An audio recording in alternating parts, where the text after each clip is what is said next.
Let's turn now to President Trump and his top economic advisor who are touting the status of the economic recovery. Here's President Trump and Larry Kudlow on Friday. America's unprecedented economic recovery continues. You see what's going on. It's been pretty amazing. These gains are very, very broad-based. There's still too many people out. There's still too much hardship, still too many unemployed. And we're working on that, and we're moving in the right direction. And that's why today's numbers are encouraging and optimistic. My view, of course, we are in a V-shaped recovery. It is a self-sustaining recovery.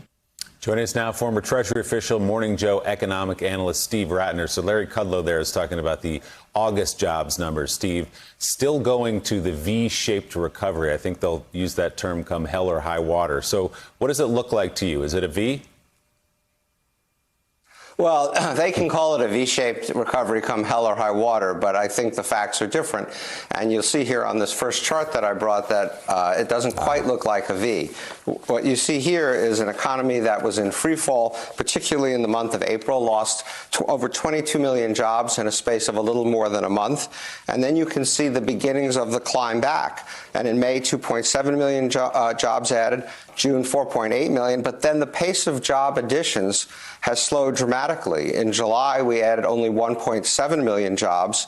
And in August, these numbers that just came out on Friday were reported as 1.4 million jobs. But inside that, there are over 200,000 temporary census workers who will be off the payrolls in another month or two. And so, in fact, it was really 1.1 million jobs. So the pace of job recovery is actually slowing fairly dramatically.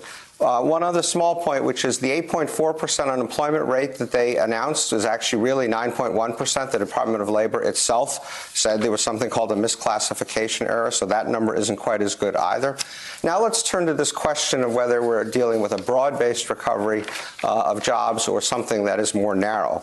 And so what you can see on the next chart are the disparities in how different Americans have fared. And this is largely because this pandemic or this economic crisis didn't hit every industry equally. Obviously, things like travel, recreation, restaurants, and so on, where many lower income, people of color, women work, was hit disproportionately hard.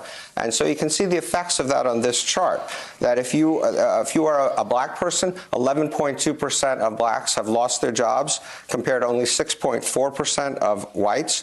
If you had less than a high school diploma, almost 19% of those folks have lost their jobs. If you had a college degree, you probably didn't lose your job at all because virtually none of them have actually lost their jobs since this started. And then between women and men, again, can I stop you there for 1 second, 7.8%. Steve Rattner? Forgive me for cutting in.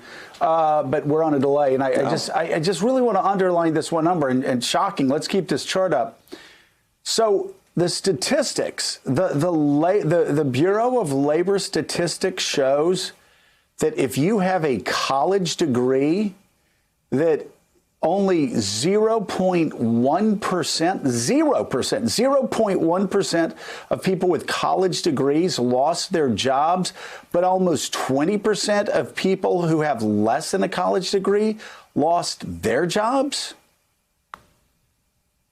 Sure, Joe. If you go to a restaurant and there's a busboy and a waiter and so on, maybe some of the waiters are out-of-work actors with college degrees or whatever, or you're in the kitchen, or you work at a theme park as a greeter or something like that, what kind of degree do you think most of those people have? And I would contrast that with the people who are on the set right now. I think all of us have college degrees, and all of us are still employed. And the folks in my industry are still employed. There has been very little job loss in the finance industry so far, in part because the stock market is doing so well. So yes, this is absolutely a recession and a recovery that is hitting people very, very differently depending upon their education, whether they're of color and whether they're a woman. Wow. That's amazing. Let's go to the last chart. Sure. And so then the question is, the president and Larry Kudlow were trying to tell us that this is going to be a very fast and steep road back. As we just saw, it isn't quite as fast or steep as they keep saying it is. But we don't have a crystal ball. But one thing that we can look at to get a sense of what might happen are some announcements of layoffs. And so what you see on this chart is that a number of major companies have been announcing layoffs just in the last 2 or 3 weeks. United Airlines, almost 17,000. MGM Resorts, 18,000. American Airlines, 19,000. You see the airlines there in part because they got a $25 billion plus bailout. But that runs out at the end of September, and they will start to lay off people again. You see a lot of retailers and people like that on this list. And remember also that in the weekly numbers that we look at of new job losses, they're still running at close to 1 million, which is 50% higher than any week we ever saw before the pandemic.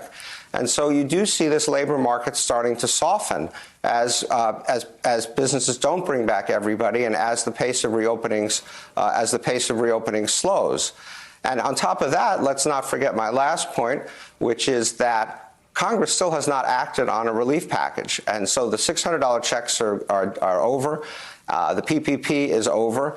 The airline aid is over. And so you're going to start to, I think, more layoffs as that filters through this economy. So there's nothing that, as we look ahead, there's nothing I see that says that sort of slow recovery I showed you in the first chart is suddenly going to accelerate. All right, Steve Rattner bringing the data, bringing the charts. Steve, thanks as always. Thanks for checking out MSNBC on YouTube, and make sure you subscribe to stay up to date on the day's biggest stories. And you can click on any of the videos around us to watch more from Morning Joe and MSNBC. Thanks so much for watching.